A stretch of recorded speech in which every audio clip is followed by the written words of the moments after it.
Hi everybody, and welcome back to Plastic Models by Regular Dude. And today we're going to take a look at some figures. So as you can tell from the title page, today we're going to take a look at the Miniart U.S. Tank Crew Northwest Europe kit number 35070. So the reason I got these is I really want to start working on figures and adding figures to my my armor builds, especially, and maybe start putting them on bases just to add a little bit of interest to the kit in itself and to give it a little bit more context. When you have a kit that's all muddied up and dirty and it's just sitting on a wooden shelf, it's just kind of me, you know. It looks cool, but it'd be nice to have a small base with matching groundwork, a little bit of foliage maybe, depending on the season. But first thing I want to start with and kind of spruce my kits up is figures. I've done some figures in the past. I did I had figure for the Tamiya M4A3 HVSS or M4A3 Easy 8 that I did a few years back, and the figure turned out okay, but it's just definitely one of those things that I could work on, and I figured this would be the way to go because these will match the kit I'm working on, which is the Asuka 1/35 scale M4A3 VVSS late.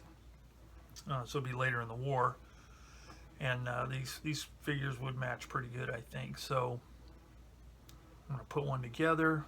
I'm gonna try and paint it. So let's take a look at the figures themselves. We'll look at the box and I'll get some figures out and we'll take a look at it. Alright, so let's take a look at the box first, because it's kind of important. Because on the back here, let me get the glare off, as you can see, each one is labeled A and then a part number. And that's how it corresponds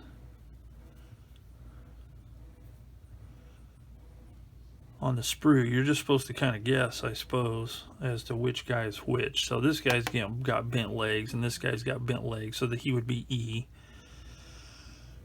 And you just look through, but all of these parts are for one person, all of these parts are for one, all of these parts are for one. So it makes it kind of easy. There's another sprue over here, but I've already cut parts off of that, so we won't look at it.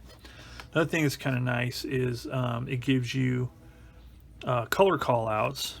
And what's really nice is not only does it give you color callouts, but it gives you color callouts for Vallejo, Mr. Color, Life Color, Tamiya, Testers, AK Real Color, Humbrol, Revell, Mission Models, some kind of, I guess that's probably says color name in Cyrillic, and then the colors. But it tells you what the colors are. But it gives you the numbers for all of these. So that's really kind of nice. Because a lot of times anymore, certain manufacturers will only give like one color call out, like, you know, Mr. Hobby or AK or MIG by Ammo or whatever. And it can be kind of frustrating. So this way it gives you all these color call outs. So that's kind of nice. And then, like I said, you know, it's got them all numbered so you know which parts go to which. So let's take a look at one of the sprues and see what we have. All right, so first off, the detail looks really good. The folds in the fabric look really good. These binoculars, really nice. Really nice button and strap detail. Scarf. The face looks pretty good, and most of the details, like this holstered pistol right here, looks good. These right here are the straps for the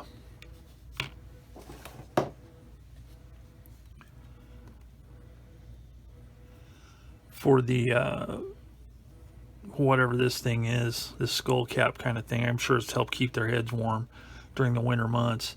The straps, those look good. on most of it. Now on some of it, however, there's some pretty good flash, like on this binocular case, for instance. It's got quite a bit of flash on it. There's quite a bit of flash on the pant leg there, but not too bad. It just, the flash is on some of this really fine detail, so it could be kind of problematic to clear up or clean up, but you know, we can do it. So, but again, look at the facial detail. It's really good. Now, I did build one of the figures already, and it is this figure right here. Now, the first one, okay, I started with the legs, but then as I moved along, some of this stuff is just really, like the head and the helmet. The helmet is like in 3 pieces: side, back, side, and top. And it just, it fits together okay, but I'm not super stoked with the way it goes together. To me, it seems a little bit overboard, and you know, there's gonna have to be some putty work done to stuff like that. This figure is going on the back burner. That's the figure I was going to use, but I think he's going to have to wait. So I think, now the other figure on here, well, let's take a look. See, the details on here are really good. The details on this other figure are pretty good. This guy here,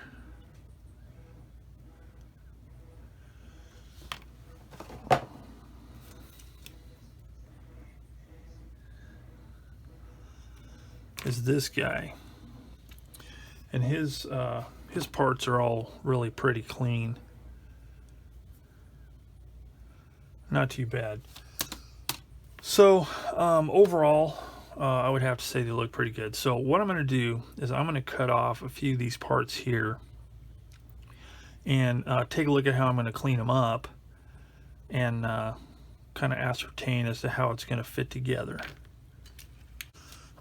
Okay, so I got the legs cut off, and let's take a look at what it'll take to clean them up. So I've got these files here. I bought them really inexpensively from a local, well, it's not local, I think it's a chain, but it's called Harbor Freight, and they sell real inexpensive tools. And I thought, you know what, these look halfway decent, and they actually work really well. It's got a really fine point here, so it'll help with getting into the creases and stuff. So the first thing I'm going to do is remove the really obnoxious bits of flash, and then take a look at how well these mold lines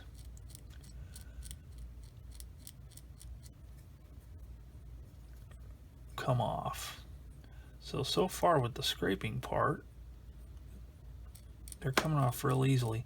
The plastic is a little, and I'm not saying it's a little as in it's bad, it's a little softer than what I've experienced with with most kits, but that's not bad because it makes it kind of easy to clean this stuff up, and I'm sure it will help when I start gluing things together. See, the front of that already looks really good where I scraped that off, but that's a pretty flat spot. You'll be able to tell a little bit better once we get down here in the folds and recesses.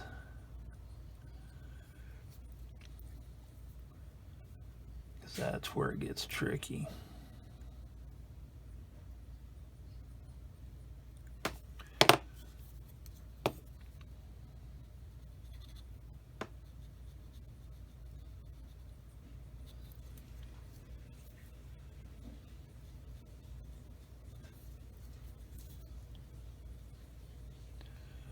Trying to, now remember, I'm a rank amateur when it comes to figures, so some of you out there that know what you're doing may look at what I'm doing and say, oh, what's he doing? The guy's crazy.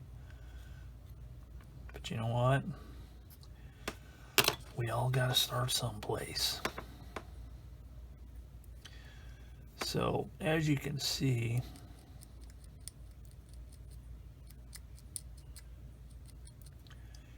cleans up pretty good. Now, one thing I've found that helps is when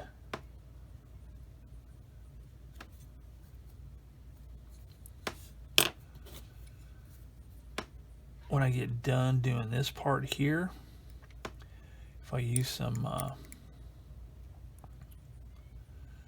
to me extra thin quick setting, because that's what I have handy, and I kind of brush it where I've cleaned stuff up, it smooths out any rough parts.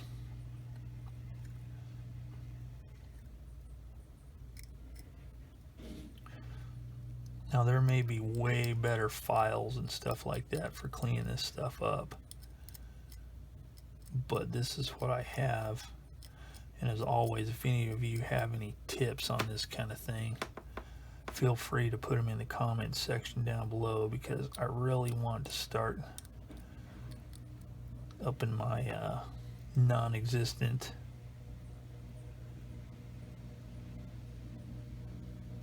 figure game here. That is really super fine. Let's see if I have anything that's small enough to fit in there.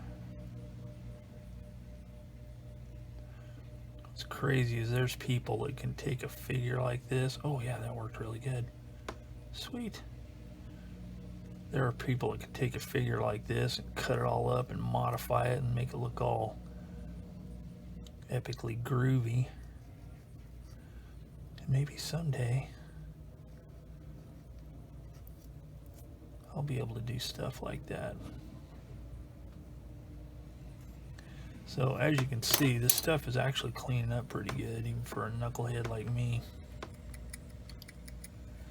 Now obviously there are better choices for figures.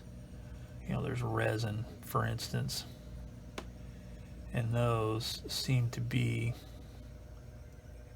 the best choice for figures as far as detail. Now, I've worked with resin figures before, some of the old Verlinen figures, and the ones I used, they were really nice, and I really dug them, and I did an okay job with them, but nothing like, you know, what I'm hoping to achieve here.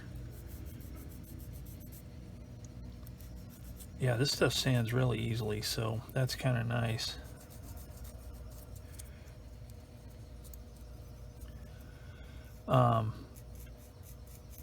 But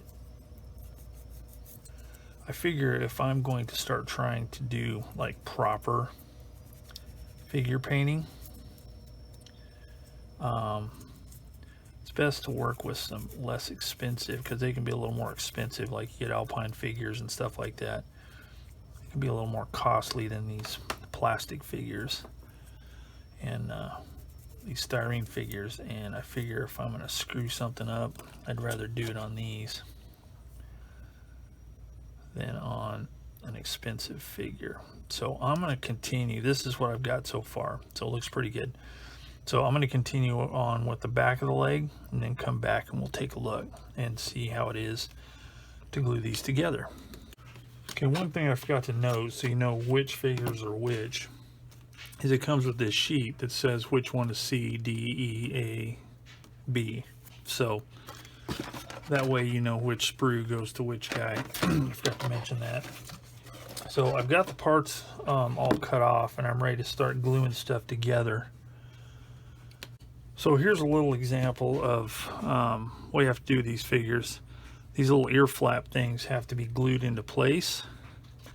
And on this particular figure, they fit really well. So I'm just basically tacking them in place with the little bit slower drying regular Tamiya extra thin. And then I use the extra thin quick setting to really get it to snuggle into place. So let's see if I can do this.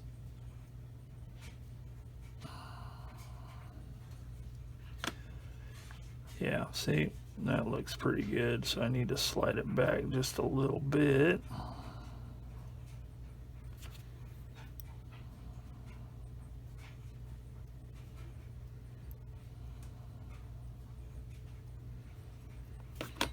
Then I'll use my quick setting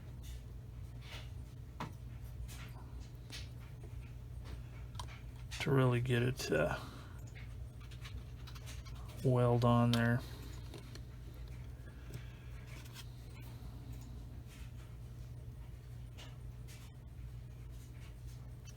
Like that.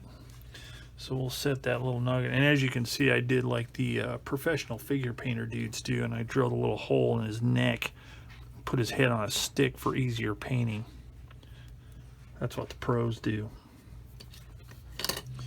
So let me get this stuff out of the way here, and we'll look at putting some of these parts together.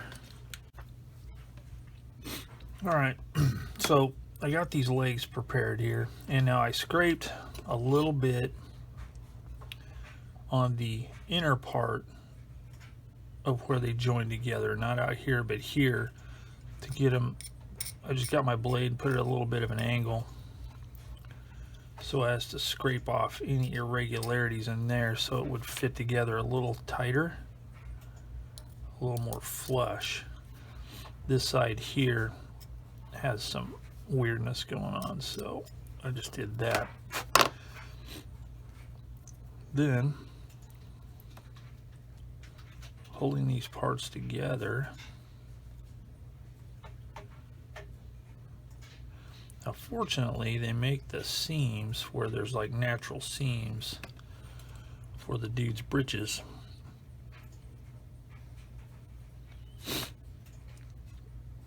So I'm going to get them lined up.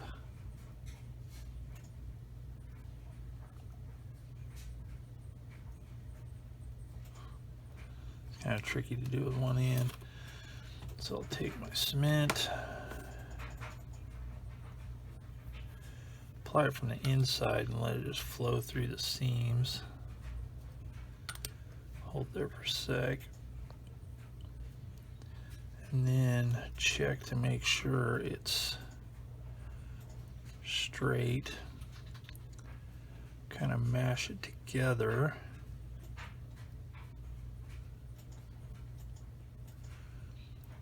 Minimize any seam lines that don't need to be there. So there's that. Well, let's kind of test while that's drying. Let's test fit the arms and see how they fit on here. Now, where I'm going to be using this figure, I did a test fit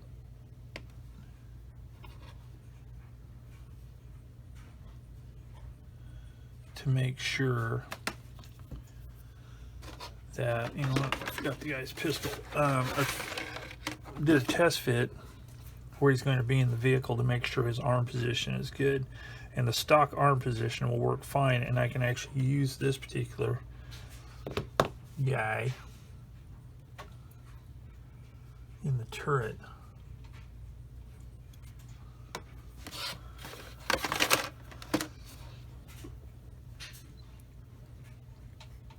So I need to clean, I almost forgot his holster here, so I need to get it cleaned up. So what I do for test fitting figures is I use a little bit of blue tack, and I stick it on the arm and then stick it on the torso, and that allows it to move a little bit, and you can set it in place like that and see if he's going to fit like I want him to, and he's pretty close. And that's the nice thing about the blue tack, is you can actually move it around a little bit if it doesn't fall off completely. You can alter the angle a little bit and make sure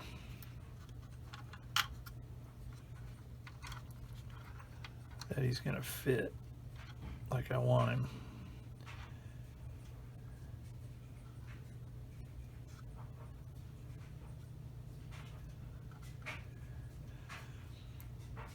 close, but not quite. So let's move this arm a little bit more.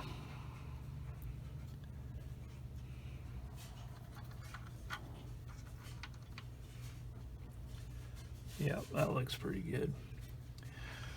So then, whenever you actually put the figure, whenever you glue the parts on, I'll use a slower setting glue to start, put them in position, and make sure that he's going to fit. And I can twist the arms a little bit, and once I've got him set up, I let this glue set up a little bit, then I can use my liquid cement and really bond it good. So first thing I'm going to do though is I'm going to test fit the legs to the torso. I want to do that first before I do the arms.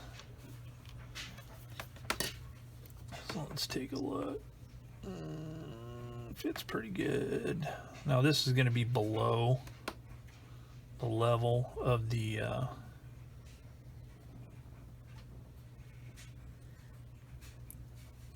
turret, so it doesn't have to be quite so perfect.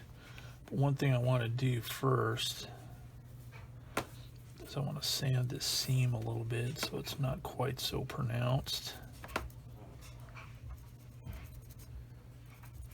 So it blends a little bit better. I want the seam there, but I don't want it to be so sharp looking. I want it to blend together so it looks like a fabric seam and not two pieces of plastic glued together. So I'll just use this sanding stick here, this really fine one.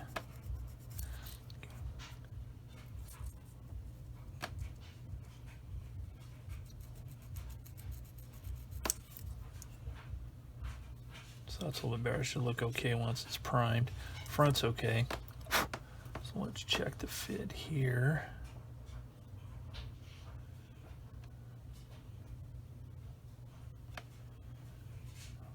Now let's turn his torso around the right way. So first thing I need to do, there's a little bit of a mold edge on the bottom here that I want to get removed. So I'll just gently scrape that.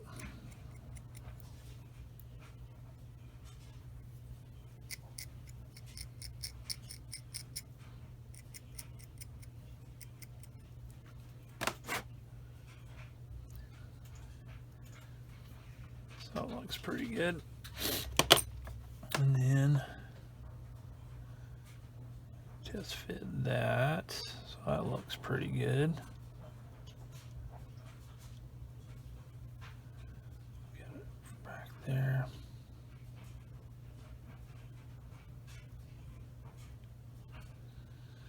So let's take a look.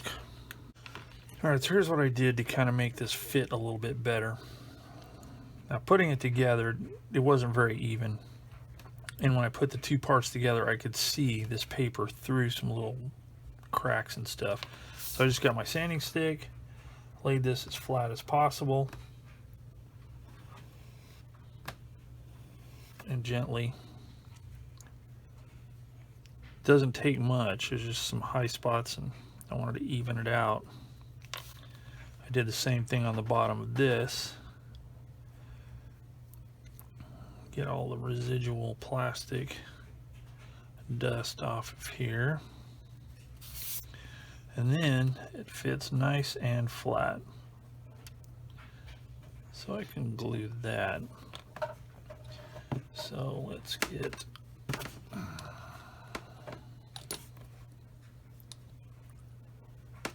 again, I'm just doing this to just so I can tack him into place. I'll use my quicker setting glue.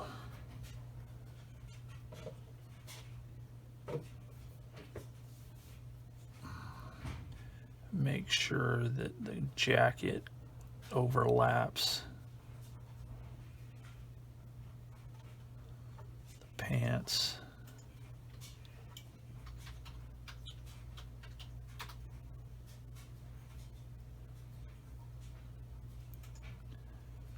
Not the other way around, so it looks natural. So that looks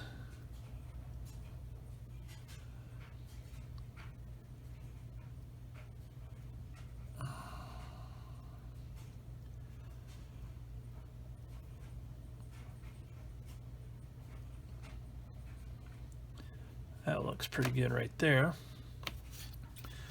So I'll use my quick setting to really stick it into place good.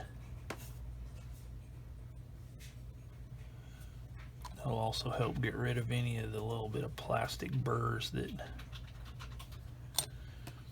might have formed during the sanding. So there's that.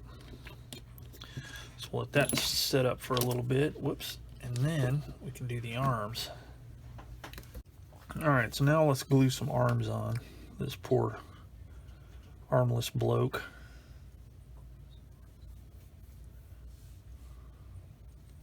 Let's put a little bit of glue on there. Stick that arm on right, maybe.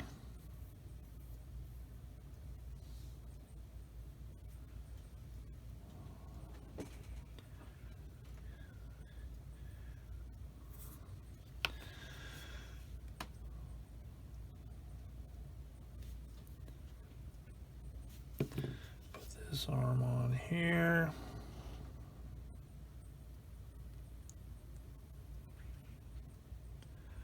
Whoa. That is not a problem I would want. Random arms falling off. I think that would be most distressing. Okay, that one's not going to stick on there. Just being dumb.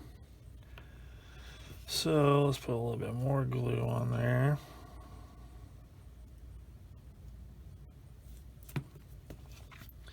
I don't want it to sit up all the way because I want to be able to move them in case I need to, for them to fit in the hatch the way I want.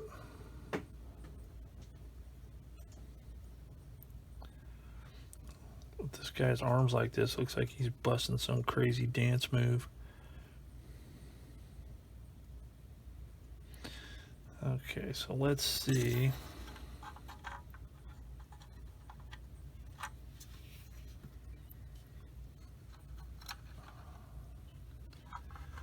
That one's not cooperating, so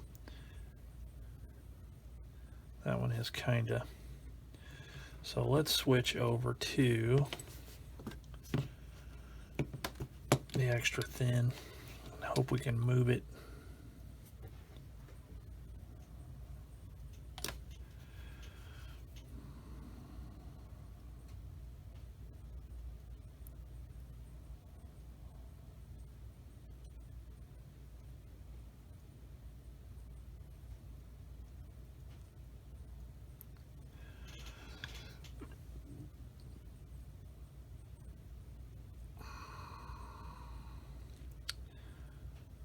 Okay, so there's that. That's kind of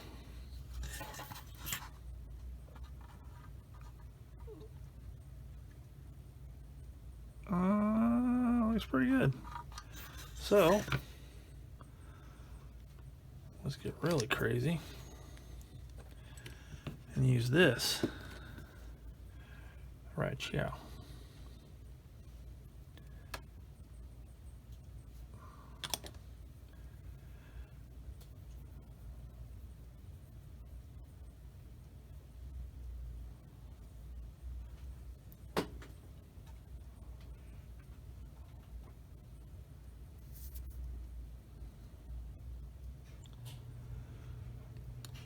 So that one looks all right.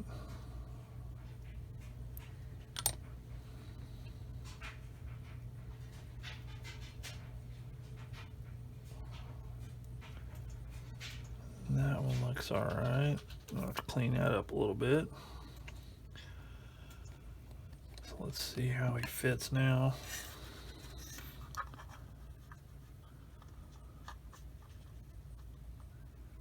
Yeah, perfect. Okay, so we'll carefully set him aside and let those arms dry really good. Then we'll clean them up a little bit. All right, the next thing I need to do is glue this here pistol on this guy. It goes right about there. So I'm not going to move it. I'm just going to throw some glue in there. I could paint that separately, but I don't feel like it. I'll learn how to paint these things all as one piece, because a lot of these figures, upper end figures, they come all as one big old piece. So, all right, so there's that. So then, that's the only accessory he's got. Then this guy gets his helmet glued in place, but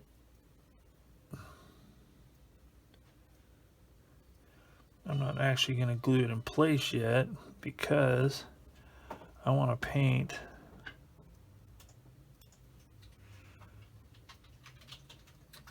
the face and stuff separately. So I'll do this and this separately, this, then glue them all together. So that's basically it on the Miniart figure. So it's pretty cool, and I'm looking forward to painting on him. I'm going to spray him with some primer, and then I'll start painting him. Now, I'm not going to do any painting on camera because it is going to be a grueling ordeal with my lack of figure painting expertise, because I am a rank amateur at the figures. So I'll just paint him, and next time you see him, he'll all be painted. But anyway, I just mainly wanted to go over the actual figures themselves and how they measure up as far as going together and the detail and how easy they clean up and stuff. And I dig them. They're pretty cool. So looking forward to painting this guy up. So thanks for watching this here video on the U.S. Tank Crew Northwest Europe Kit 35070 by Miniart. And if you have any questions or hints, tips, all that kind of stuff, put them in the comments below. And if you have any good sources for like maybe painting tutorials, if you'd hit me to that and maybe put a link in the comments section down below, I'd be pretty stoked. So anyway, that's it for now. Thanks for watching, and I'll see you all later.